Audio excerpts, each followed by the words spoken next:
Di sini kita bersama satu komuniti, mengurus strata penuh harmoni. JMBMC, penyedia khidmat, semua terhubung, tiada yang terlewat. Dengan teknologi mudah dan Welcome to Strata Connect. What's the experts say? I'm Suki here. I'm Justin here. Yes, Justin, today we have a very interesting topics that we are going to talk about, which is building defects. Yes. And a lot of us have to face this, whether we like it or not. When we get our key on our new building, the first thing that we need to do, the first step is to investigate, is there any building defects? Justin, today we have our guest here, right? Yeah, today we are invited Mr. Kuan from PKM Building Solutions. So Mr. Kuan is actually a master trainer for DBKL. So he actually carry out programs to assist COB officers and also for property managers, and I would say related strata industry community, all right, that requires expertise, knowledge about defects, building defects. So I would like to introduce Mr. Kuan. Hello. Thanks for joining us today. Yeah, you're welcome. Welcome to Strata Connect. Thank you. Kuan, can you tell us more about what do we mean by building defects? Okay, building defects can be generally known as the imperfection, shrinkage, non-compliance, or malfunctionality of the building component. In the court of law, there are actually different category of defects. During defect liability period, the sales and purchase agreement of our schedules H, for stratified building, stipulate that we need to look for building defect that become apparent during defect liability period and report it to the developer or COB, so that it can be rectified. So that type of defect is known as patent defect. Should you fail to identify the patent defect during defect liability period, so after the defect liability period, you forfeit your right. Okay. So what is the period of the defect liability period usually? In our Schedule H is 24 months Okay. from the vacant possession. Okay. So that is the typical period that you have to exercise your duty to check the defect. What about commercial buildings? It depends on the contract. So some contract may have very different duration for defect liability period. I have seen some contract that say as is where is, So then you don't have DLP anymore, no? Yep. And then I also seen contract that say 12 months or 18 months. It all depend on the terms and condition of your defect liability clause. So over here, can we just have a quick summary? That means for residential buildings, right? Example, condominiums for residential use one. The title is residential. Yes. So most of these are protected under Schedule H, Schedule which H. is by default a 25 months defect liability period. 24 months. 24 months. Yeah. As for commercial buildings, because Malaysia we are very creative. Yeah. We have Soho, Sofo, Yeah. Sovo. Got another one is SOLO.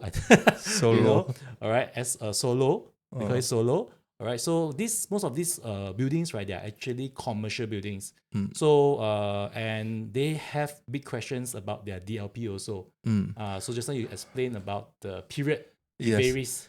Yeah, whatever the defect liability period, always refer back to your contract. Okay. It's written there how long it is, how you handle defect during defect liability period. It's all written in your contract. So the first thing is to read your contract.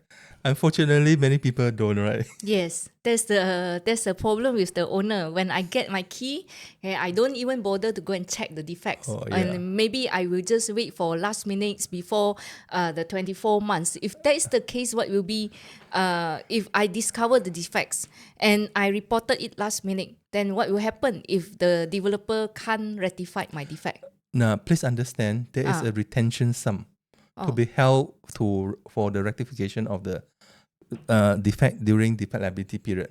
For inside the parcel, it is 5%. 5% of the sales and purchase agreement amount. Okay, in the 24 month, the amount of money will be released back to the developer. And then it's hard for you to hold back the developer to rectify for you. For common area, Section 92 of Strata Management Act actually have a common property defect account equivalent to 0.5% of the estimated construction cost, excluding land. So that for common area, you need to report it to COB, who is holding that common property defect account. And this common property defect account will be returned back to the developer upon the expiry of defect liability period. So you have nothing to hold back the developer to rectify for you. And also because you mentioned just now about common area, right?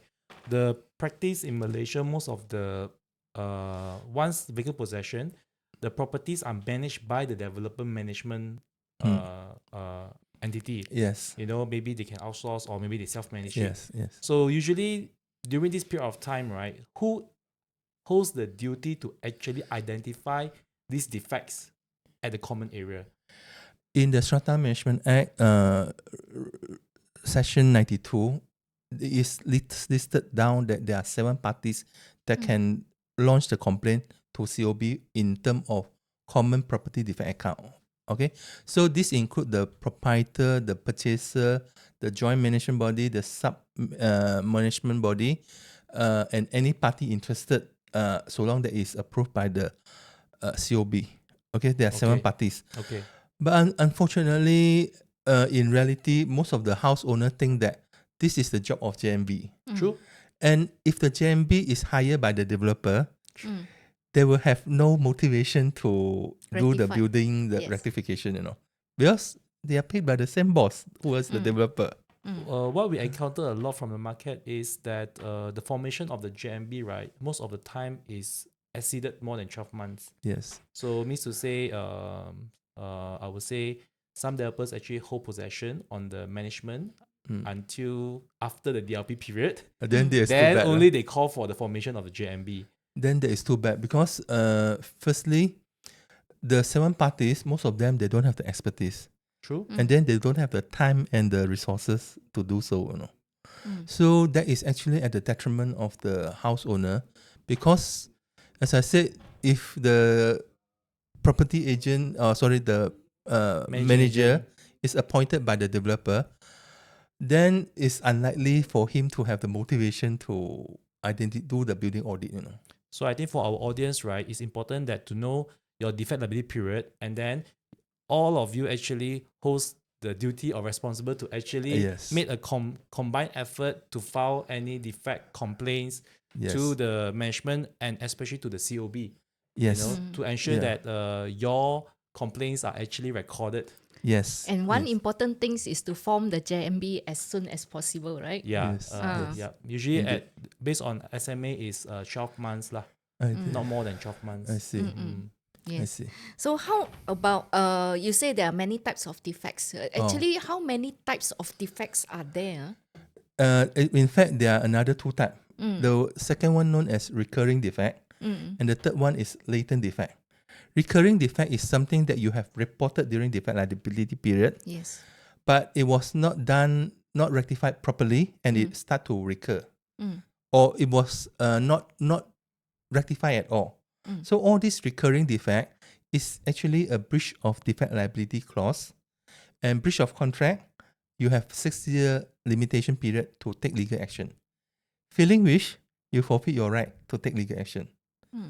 That's why bear in mind when your developer come in and keep on doing cosmetic repair for you, and if they can continue doing it for 6 years, then the baby is yours. So that means we lose the rights lah. Yeah. So bear in mind that do not accept cosmetic repair. If the developer is willing to rectify up to 6 years, after 6 years you don't have any right to take legal action because the Limitation Act give you 6 years to take legal action. Failing which, you forfeit your right to take legal action. Well, sometimes our problems here is the management. Okay, the JMB or the MC here, management corporations here, which we have limited knowledge on that.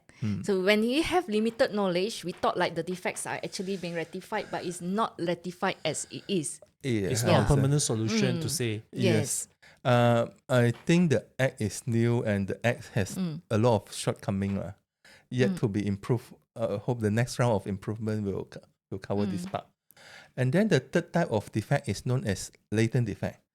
Bear in mind, just now I talked about patent defect, defect that become apparent that we need to check during defect liability period. But the defect liability clause does not remove your right for defect that is hidden, you know. So the rationale is so simple. For defect that is hidden, which needs time to manifest, Limitation Amendment Act say that latent defect is caused by negligence, and it gives 15 years time bar with 3 years limitation. So now from the 2 years, 6 years, now it has extended to 15 years for some defect that need time to manifest and hidden. Typical classical example is waterproofing failure, which take time to manifest, and then the structural crack also take time to manifest, and the root cause is always hidden, behind the surface. As a result, latent defect is not only risky, sometimes it's very dangerous as well as very expensive to rectify. Because when it happens, the time is already too late. Yes, correct? It's yes, too late. yeah. So the key takeaway here is for hidden defects, which are the latent defects. Yes. So due to the Evidence Act extension, now we have up to 15 years Time to bar. file to Yeah. claim. Yes. Sometimes, how do we know that this is latent defects or this is just the wear and tear of the building? Like, for example, cracks, right? Okay. Cracks is actually allowed in concrete up to a threshold of 0.3 mm. So if your structural element have crack with width more than 0.3 mm, it is known as structural crack.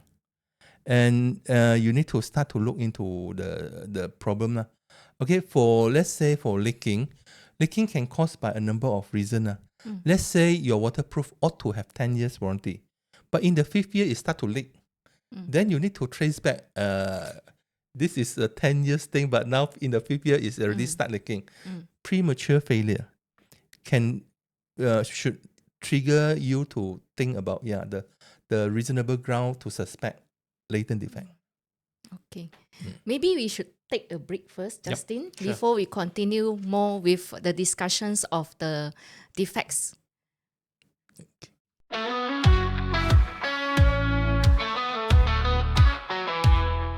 Welcome back to Strata Connect. What's the expert say?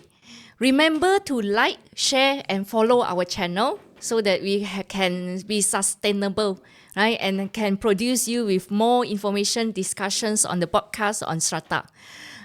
We still have our guest here, Kuan, to actually guide us through on building defects. So, Kuan, I would like to check with you, right? Just now we mentioned about 3 types of defects. One is the patent defect, one is latent defect, and one is the recurring defect. Yes. Okay. So for these 3 defects, right, what are the avenues that the owner have to file claim in layman terms? Yeah. I understand some latent defect claim. Tribunal of Strata Management that accepted it. But I also verified recently with some of the precedents that I came across, and they told me that they no longer entertain latent defect claim because Tribunal of Strata Management only enforce Strata Management Act 2013. So because the scope of the defects are not in the yes. jurisdiction of the Strata Management Act. Yes, exactly. Okay. So indeed, you need to proceed to the court, civil court. Oh. For But that one claiming spend a this. lot of money. Yes. Oh, yes. Yes, I always say that justice is expensive. But on the other hand, based on Evidence Act 1950, the aggrieved party have the burden to prove the case. So when he can prove all the case with expert witness, with quantity surveyor, with engineers, then he can claim back all the costs that he incurred, including the mitigation action. I have won some cases recently for latent defect my client eventually got around 5.4 million ringgit. That is for a parcel or It's actually common for joint management body. common area with 6 blocks. Okay. And then include flat roof, include pool and pool deck, and include water tank. Up to they got 4.2 million, but when they include all the mitigation action, interest, legal fee, it went up to around 5.4 million. That is quite I mean, this is one of the successful cases that Yes. to inspire and also to encourage Yeah. the JMB and also MCs to actually bring people together to take action on this matter. Yeah, in Yes. fact, the first case for latent defect it took place in KL, in Jalan Tun Razak, Dual Residency. Okay. The case is known as Dual Residency MC versus Edisi Utama Sendran Berhad and another. The claim for the leaking swimming pool is up to 1.9 million plus. Okay. But for the management, maybe they have the money. But how about individual parcel owner that have limited knowledge and maybe limited funds to hire expert to file the claims to, into the civil courts and so on? In this type of situation, I always encourage the parcel owner to work together, with different parcel owner with similar grievances to file a class action, so that you can share the legal fee as well as the expert witness fee to bring down the cost. Because again, engaging a litigation action is like going to the war. You need resources, you need general, you need the tool, and so on. So yeah, if you want to fight against a big competitor like the developer, sometimes it's not in the same level playing field. I think from our experience is having litigation or civil cases, it's not just monetary pressure. You also have to endure the time for the hearings and the then emotional pressure, the emotional pressure, the time commitments, Yeah. and Yes. also the unification of the other parcels, especially if we understand class actions, you are going together. So what happens if some of them actually pull out halfway? Will it affect the case or not? Yeah. Just to share with you a case that I got involved in Penang. The chairman was required to go to the stage, to the so-called kandang saksi, Okay. Okay. Do you know that he's red and I turn red, Oh my goodness. The pressure that he need to endure was so intense. We were so worried that he would have heart attack, you see. Okay. So are you ready for all this or not? To me, I I mean, enjoy for going to the this- kandang. But I think no matter how, if it's still a rights to the owners lah. Yes. In the end of the day, all these issues must be resolved. Yes. Or else it's gonna be a severance moving forward. Yes, yeah. And the building lifespan that we're expecting is at least about 70 to 80 years. Exactly. But if let's say these defects, right, we just put it into or just sweep under the carpet, then eventually it will not help. Yeah, You yeah. know, the succession of the property later on. Imagine if your building have so many defects that you have to inherit. I think your sinking fund will never be enough, The quality of your building will deteriorate and people will not be happy staying there. Your investment ROI will start to drop. True. All that is a long-term damage if you don't handle it properly. What are the typical types of red flags for latent defects? Okay, everything have their service lifespan. If the premature failure happen, it's a typical red flag lah. But meantime, latent defect, whenever we investigate for defect, it shouldn't be caused by vandalism. People purposely damage it, or poor maintenance, or force majeure, or natural disaster. So we need to exclude all these possibility before we can come to a conclusion that this is a defect. Yeah. So the defect is a causer from the construction method. Is that what Yeah. you It can be either poor material, poor workmanship, or even poor design. understand? Who will be responsible if it's a poor design? The developer or the architect that actually designed the building? Based on precedent that I came across, in some country there are latent design failure, latent Okay. design defects, Okay. which go into design. Okay, and for all that you need an expert witness to help you to verify. Understand. Okay. Okay, when come to poor materials and so on that being used, right? If there is a latent defect, can it be rectified because the materials is already there? it all depends on the individual case. Okay. Now, if the material selection is wrong throughout the whole building, then it involves the whole building. I came across a building 2-3 days ago. The external wall have fins that start to drop. And I discover the screw is rusty. Oh my goodness. Then it involves the whole building. You see? Yes. It's a wrong selection of screw. Material. Yeah. But for all that, I need to send the screw to expert who specialize in material. In this case, is metal. So in order to prove failure of material, we need to engage the different material scientists. For polymer, we have polymer scientists. For concrete, we have concrete scientists. For metal, we actually have metal scientists. Oh, okay. All this expertise, we have it in Malaysia. Yes, we do. We do. In different lab, as well as public universities and private universities.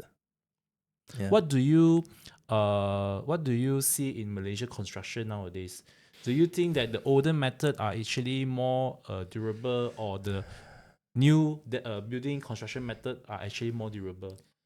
You see, our building is getting thinner because of the height. The higher the building go, the lighter it is preferred. The lighter material is preferred.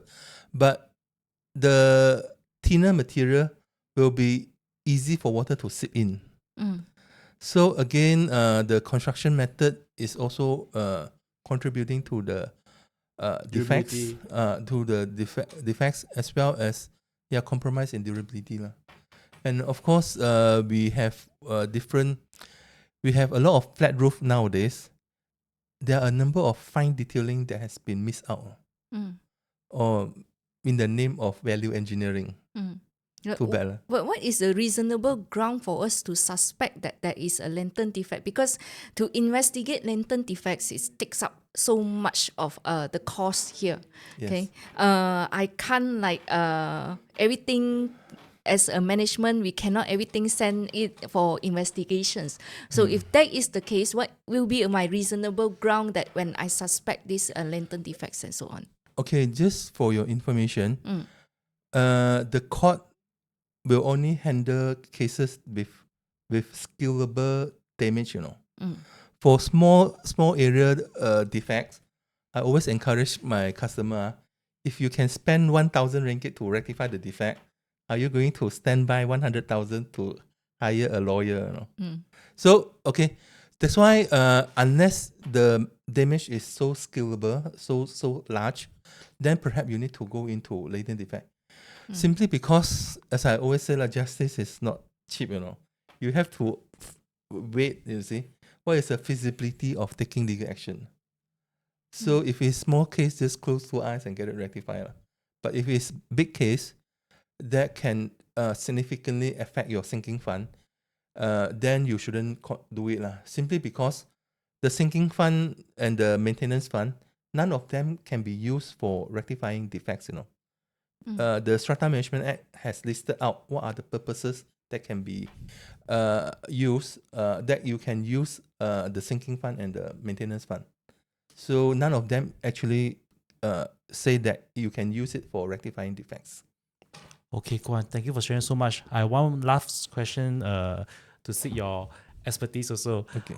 It's regarding earthquake. Okay. Nowadays, Malaysia, we are also affected by earthquake. Yes. So how does the earthquake actually affect the building condition or the defects of the building? Earthquake will cause structural crack.